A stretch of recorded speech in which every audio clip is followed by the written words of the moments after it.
And now we want to bring you part 2 of our 12 Investigate series, Securing the Triad Schools. In this one, we're exploring what else local school districts would love to be able to do to make schools safer, the obstacles that are in place, and the common mistake one expert says so many districts continue to make.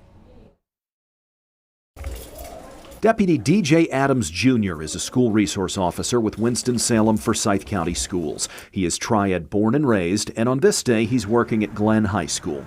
Obviously, the nature of our job, a lot of times we need information, we need to build rapport, so being able to just come and talk with young people about, how their day is going or what's going on, a lot of times, they can be essential to our jobs and help keeping the community safe. You may get information on something that's already went on, something that may go on, but it's much harder to do that if you don't have that rapport. Many local school districts have or are considering adding SROs to every single one of their schools, including elementary.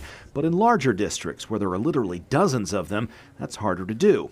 SROs cost around $100,000 apiece. 99% of incidents that happen, 98 to 99%, happen in our large middle and high schools, and so that's where we've channeled those resources. Dr. Whitney Oakley is superintendent of the 3rd largest school district in North Carolina.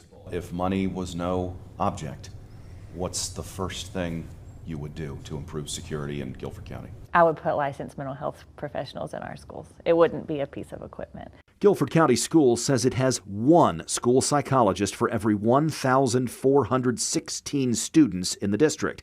The National Association of School Psychologists recommends a ratio of 1 for every 500. Late last year, the district used $1.4 million in federal relief money to bring on-demand mental health services to 86 of its schools. 1,000 students and staff have already asked for help. No, we don't have enough. There's a shortage of mental health professionals across our whole country, our state, and our local community.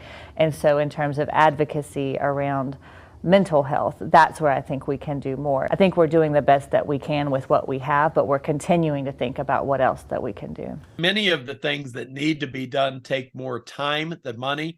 And in most school districts, we find that the only thing that educators have less of than money is time. Ken Trump is an Ohio-based school security consultant with more than 30 years' experience. In his view, there's one thing many school districts continue to get wrong. The number one way we find out about weapons, plots, kids who are going to cause harm to themselves and others is when a kid comes forward and tells an adult that they trust.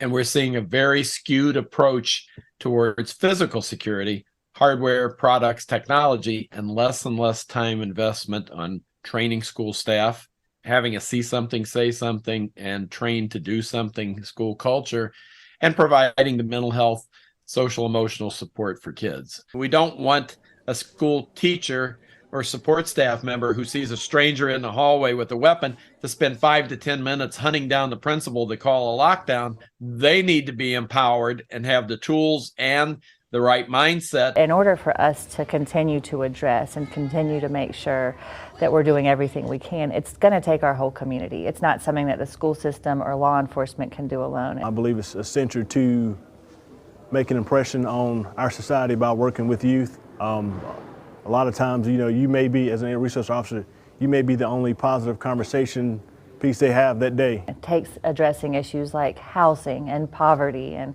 it's all of the systems that play out together. But there's nothing more important than making sure that school is a safe place to work and to learn. One more thing I heard from almost everyone I spoke with for this series: whenever there's a horrific event somewhere that makes national news, school districts and law enforcement are inundated with sales pitches, dozens of them, for security products from companies all over the country. So aside from being extraordinarily important business, school security is also very big business.